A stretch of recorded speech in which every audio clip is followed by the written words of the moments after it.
On today's episode, we're going to be discussing 3 ways that we all can distort God's image in us on Soul 02.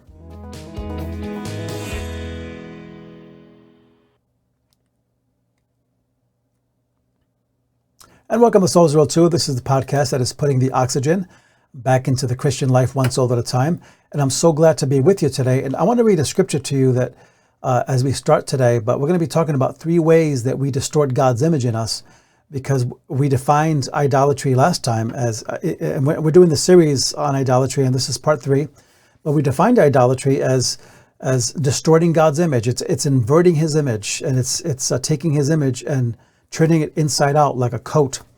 And so there's a scripture I want to read to you found in Galatians 5:19 that kind of gives a picture of what happens when God's image in us becomes distorted. And here it is.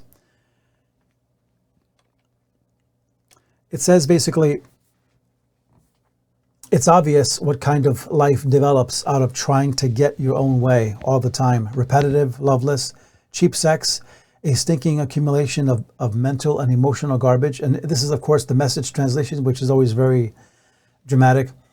Frenzied and joyless grabs for happiness, trinket gods, magic show religion, paranoid loneliness, cutthroat competition, all-consuming yet never satisfied wants, a brutal temper, and impotence to love or be loved, divided homes, divided lives, small-minded, lopsided pursuits, the vicious habit of depersonalizing everyone into a rival, uncontrolled and uncontrollable addictions, ugly parodies of community.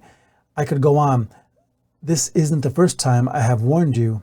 You know, if you use your freedom this way, you will not inherit God's kingdom. And this is Paul speaking to the Galatians. And he's really talking about what happens when we don't do things God's way. And idolatry is a very serious thing. And idolatry can be found in the idea that we take the way we were created and we turn it into something else.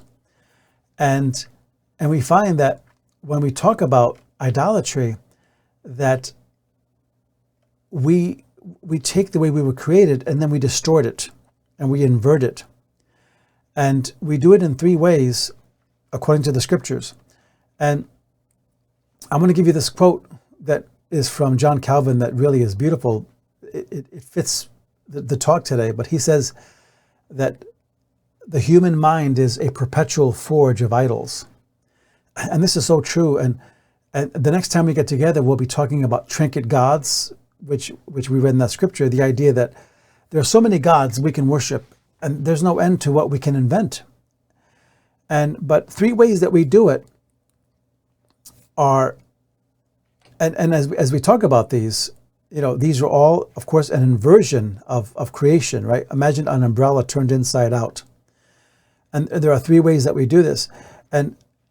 But when we serve other gods, and when we create gods, and when we worship things that God never called us to worship, or use our bodies or our minds or our lives in a way that he never called us to, it's idolatry.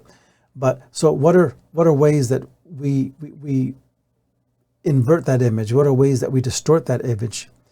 And so the first one is this: they worship creation instead of the creator. And this is the most basic form of idolatry that you see everywhere. You see it in the Bible, you see it in history. That's where people worship the sun, they worship the moon, they worship the stars, they worship anything that their eyes see, that their ears hear, that their mouth can connect with. And in the book of Job is examining his heart to see if he did just this. And he said, if I had looked at the sun when it shone, or at the moon moving in splendor, and my heart had been secretly enticed, and my mouth has kissed my hand. In other words, as an act of worship towards a deity, this also would be an iniquity to be punished by the judges, for I should have been false to God above. And so Job kind of struggled. He was searching his heart because he was going through this big trial, and he was wondering, well, could there be idolatry in my life? And this was the very basic way in those times that people worshipped other gods. they would basically look at the moon and say, that's a god. I'm going to worship it. I'm going to try to get favor with that god. The sun, right? Or even some have worshipped animals, right? Some native tribes and other kinds of, they worship animals, things like that. But here's the point: these things invert the image of God in us. They reverse the way that we were created, because we were created to worship one God and one God only. But there's another way that we worship God in a way that inverts our image, our God-made image. And that is this way, that they worship something created by their own hands. And this is a very serious thing in all of us, right? And I've been reading through the Old Testament, Deuteronomy, where God says, when you conquer the land that I'm giving you this land, and you're satisfied and you're fed and you're happy, don't ever let it cross your mind that you did this with your own hands. There's something about giving God the glory that embodies what worship really is. So one way people invert God's image is when we worship things that we create with our own hands. And people created idols, right? It's called Toadism, right? When you create an idol. And Toadism is when an object of nature, usually an animal or plant, when we see it as sacred, and it represents a group of people or a clan spiritually. And this is just an example, but many nations have Toadism in the way they do things, other gods. And maybe you're watching this and saying, "This is crazy, man. I believe in all the gods." But if you really want to be a Christian, because this podcast is primarily for Christians, to encourage Christians. If you want to follow Christ, then there's only one God in heaven. And you have to believe that, you have to know it, because he's the creator of all things. And all other gods are considered idolatry in the scriptures. I mean, that's the way it is in the scriptures. And so God is exclusive in that sense, right? Because he's the creator of all things, and he says, I will share my glory with nobody. No, there's nobody else on the block. So things that we make can take on a sacred meaning. And just when you think that maybe, well, I don't do totems, that's like old religion stuff. That's for people that are like maybe not actualized, or they're not enlightened the way I am, right? Well, what about this? We have our own totems today, right? We have houses that we can worship. We have cars, we have boats, we have hobbies, we have sports, we have entertainment, we have career, we have individuality. All these things we can worship. Why? Because they take a sacred space in our heart that is reserved for our Creator, God. And just touch one of these sacred things and you see where a person's heart really is, what they really worship.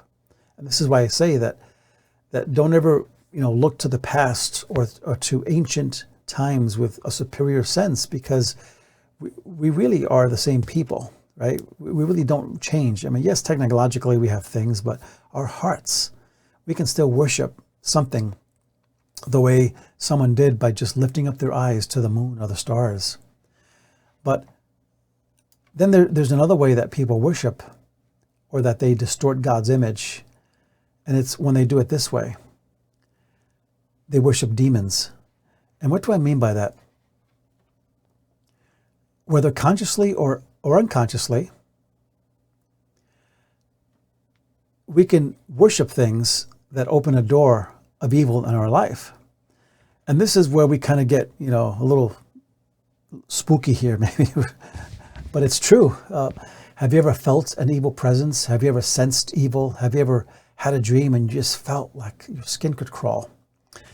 And in Deuteronomy chapter 32, there's a scripture that kind of speaks.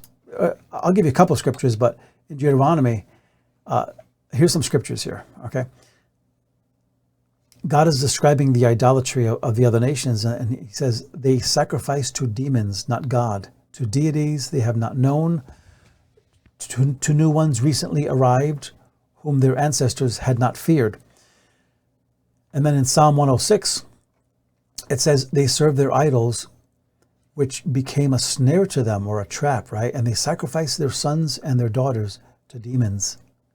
And then 1 Corinthians 10:20 says, what pagan sacrifice they sacrifice to demons and not to God. I do not want you to be partners with demons.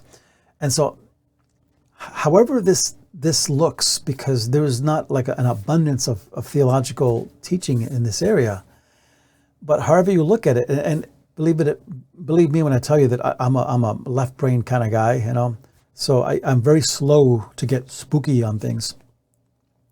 But there are attachments that we can have, connections that we can have that are demonic, that will affect our lives. And one of the way it comes in, it will manifest itself is in fear.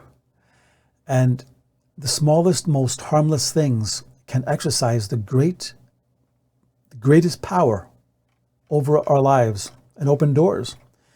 And this is why if you partner with evil things, that evil opens a door in your life.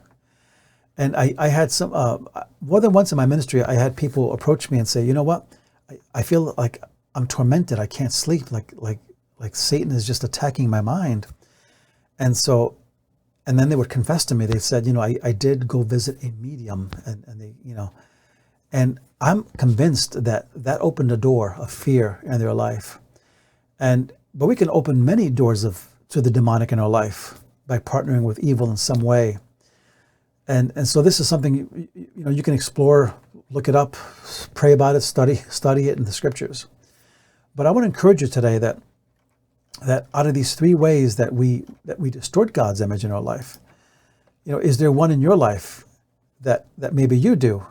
Like, have you worshiped creation instead of the Creator? You know, have you put something in the physical world as more important than God, right? In other words, some people, maybe they don't worship the sun, the moon, the stars, but maybe they worship nature, right? And we should love nature. We're stewards of nature, but maybe you love nature so much that it takes the place of God, right? Or what if I created something and I worship that thing? What if I built something myself and I say, I built this business, and that has stolen your heart from God, right? Or what if there's a demonic thing in my life that I'm attached to, something I watched on TV or something I entertained with, or some person I partnered with who's into something that has nothing to do with God, but it's demonic. We have to look at those things. So if you're blessed by this podcast, please leave a like, and we'll, you know, it'll help us, of course, but recommend it to a friend, and be blessed today as God moves forward. And we're in this series now, so the next time we get together, we're going to talk about trinket gods. And check out the website, soul02.com, and check out our Facebook and YouTube. There's a lot of videos up there now, and also audios on the website. So till next time, so glad to be with you. God bless.